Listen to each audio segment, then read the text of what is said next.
I'm gonna start by talking about my big question from the first section, or like from my blog one. And I think I found this question in the book. I didn't come up with it myself, but it is: if interpreters are participants in an interaction, should they be as free as other participants to influence the structure and outcomes of the encounter? So my answer to this would be no, but it's a very complex no, and it's kind of has more pieces to it. I guess it's more of a yes and a no. It's not really a simple answer. Um, but I think that first and foremost, deaf people can't communicate with hearing people, and hearing people cannot communicate with deaf people as directly as we would like. So when we introduce an interpreter, we get that observer's paradox again, and things change, automatically just by the presence of a third person. So fundamentally there is a change, but I think the book is mostly about how we can minimize, maybe, or maybe come to terms with the fact that other things change in addition to just that original influence. So I think with the use of some examples and dilemmas that I found, we could kind of come to a conclusion about this, a ethical Christian conclusion. So my first point is about what we talked about in the course for Biblical Heritage, about gay marriage.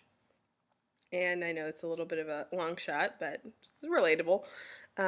We talked about how, well, in one of our readings, we talked about how God calls us to love everyone and not to hate anybody for their choices or try to push them around, to bend to our agendas, like we're perfect. And one of the readings sort of stressed that there's no one really perfect, and so there's no reason for one person or one group of people to be pushing one other group of people, which would be gay people, um, into being fitting into one mold. So John 8:7 says, "Let any one of you who is without sin be the first to throw a stone," and that kind of sums it up perfectly. That we're not, as interpreters and as people, we're not welcome to force anybody to be anything that they're not, or to be, like us. I'm as filthy a rag as anybody else. And so this relates to the interpreting thing, because just for example, if we were going to interpret for a doctor's appointment at Planned Parenthood for an abortion, um, our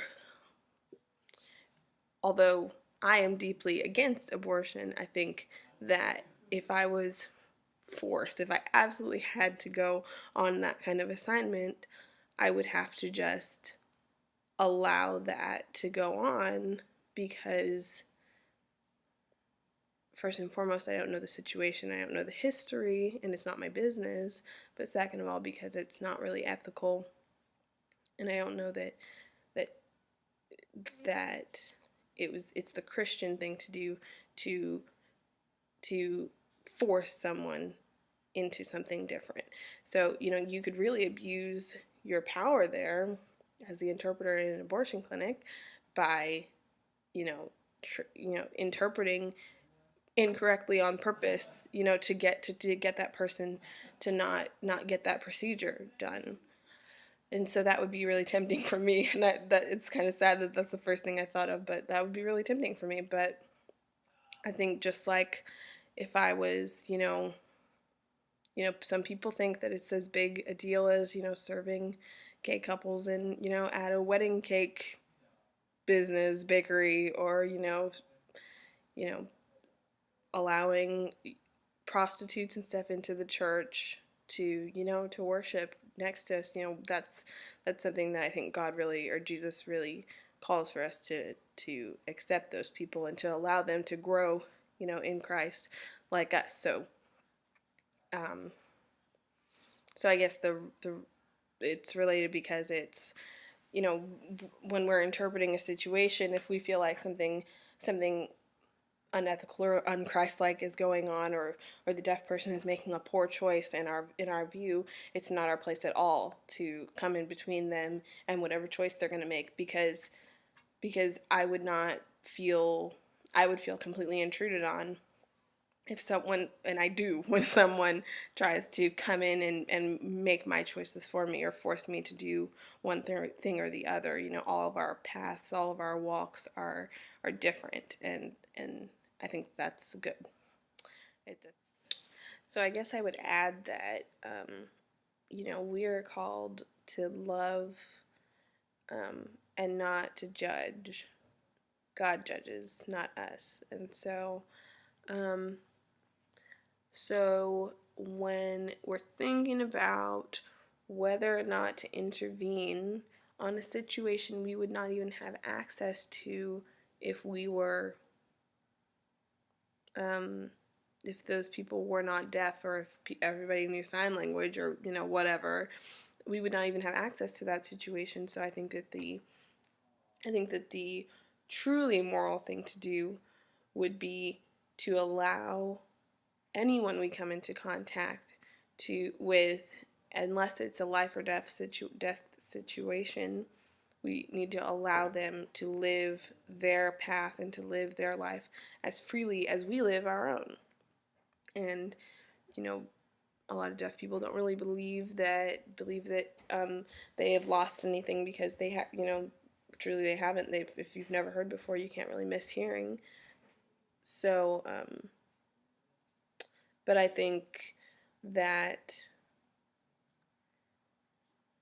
because they are, I suppose, lacking a sort of fundamental piece, a sort of one of the more necessary pieces, speaking and hearing, in our culture today, because they're missing that, they're forced into this situation of the interpreted situation, the interpreter frame. And it's not really their fault. If anything, it's caused by disease, or birth defects, or whatever.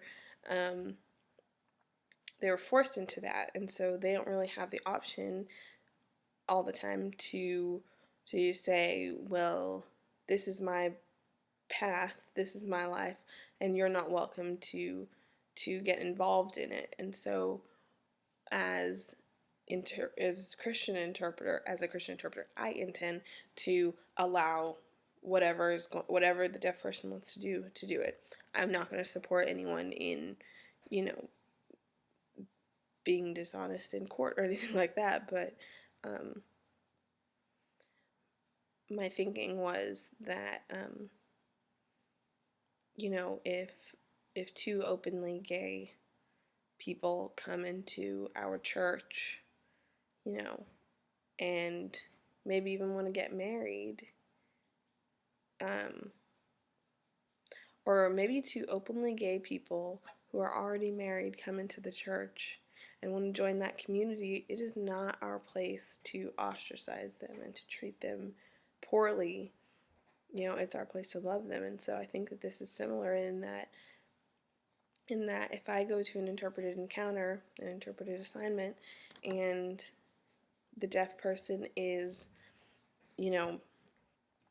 has committed a really heinous crime, or has done something truly immoral, or intends to do something immoral, just shy of committing suicide, I think that we have to just love them and treat them how we would others, with, unconditional Jesus type of love, and not judgment, and not, nosiness like a lot of us do.